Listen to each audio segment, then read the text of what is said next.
Okay, when people say, are you saying that our government was involved with the 911 thing? There was a lot more to this government than appears to be on the surface. Like, for example, I think still in school they're probably teaching you there's a three-branch system of the judicial branch and the executive branch, the legislative branch. But the secret shadow government, it has its own branches too.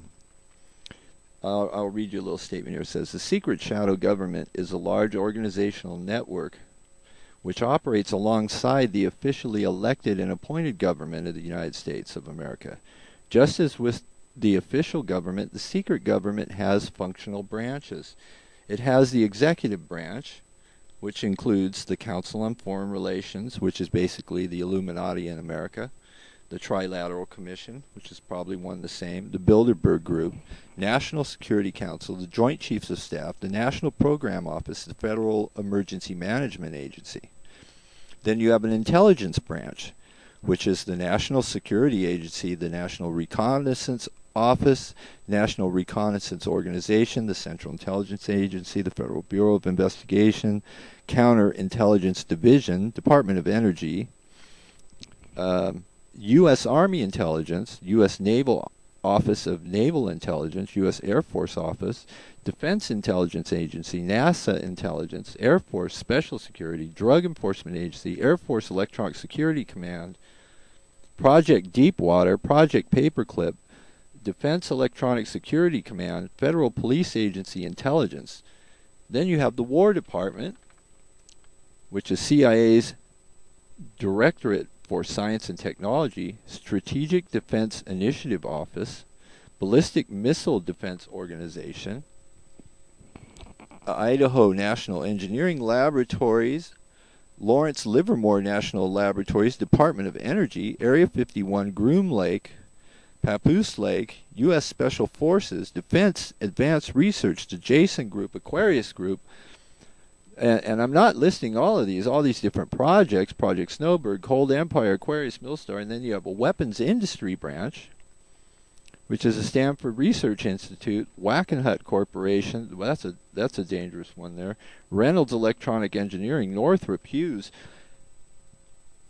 PSI Tech Corporation, then you have a financial department. Federal Reserve, the CIA self-financing, Department of Justice self-financing, Special Forces self-financing. So when we're being told there's three branches of government, really there's eight. Okay, so there's eight branches, and these entities are the ones that certainly the 911 thing was orchestrated within those branches. I don't want you to think it's like Congress or the senators or the Department of Forestry or some other, relatively mild aspect of government, or even necessarily the president or the vice president of that, although certainly they had to be involved. But they're almost like sitting back watching because their strings are being pulled from higher places as well. And even though maybe these congressmen can say that weren't involved or whatever, certainly some of them have had to be. In other words, if they're not serving the interests of these people, they're not going to get elected, So that's why they all signed through the Patriot Act and the Roving Powers Act and the Sunset Provision and all these real dangerous parts of the Patriot Act.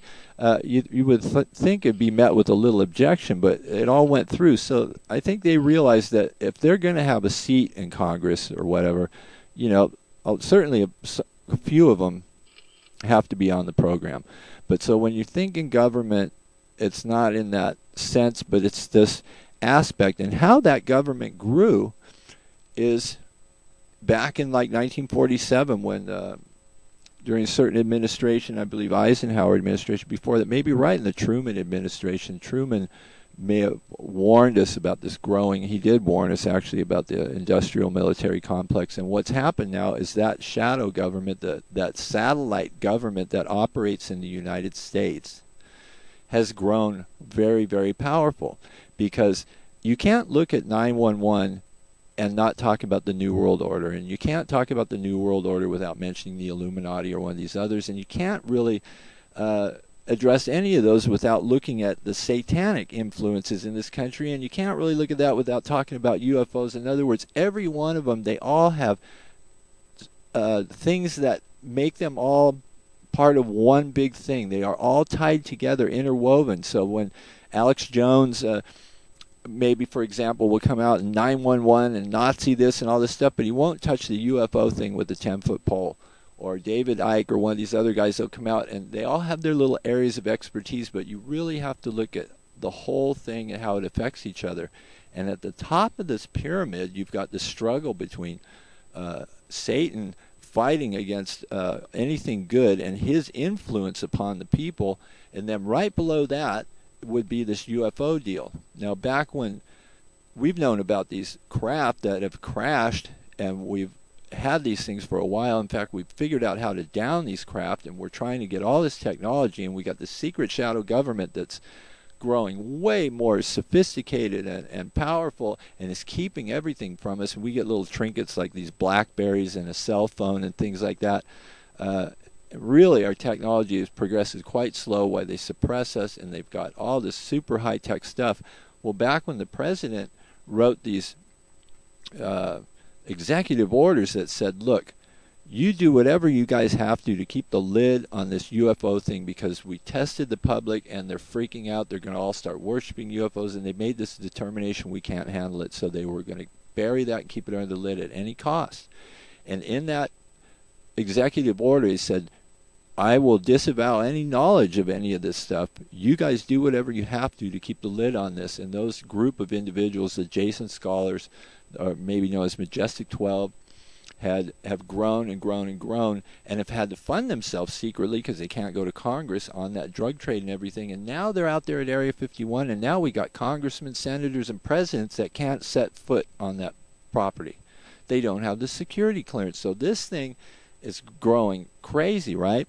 And then it runs these secret little programs like that Ollie North was on trial for, and the Iran-Contra affair, and all these things have all these little secret things, and they sidestep the Constitution and all of its thing to the point now, this military, they're above the law. They don't worry about that because they had these executive orders that said you do whatever you have to and whatever was necessary, and didn't have to answer to anyone. So that is the part of the crazy part of the government that's grown out of control, and a very dangerous situation. And now we have all these mind control experiments and creating these assassins in the military and all this other stuff. It's pretty nuts. So that is the aspect of when you say is our government involved. I hope that brings a little bit more clarity to maybe where this thing comes from. They're far more powerful than Congress or the senators. Those guys are like a friggin' dog and pony show for the American public, so that we actually think we're involved in the decision-making processes and the policies that affect this country. When the RAND Corporation and all these other things, those are the guys that determine the policy, and we get to deal with the little subjects like, I don't know, small little triviality laws, but not the major policies that affect everything.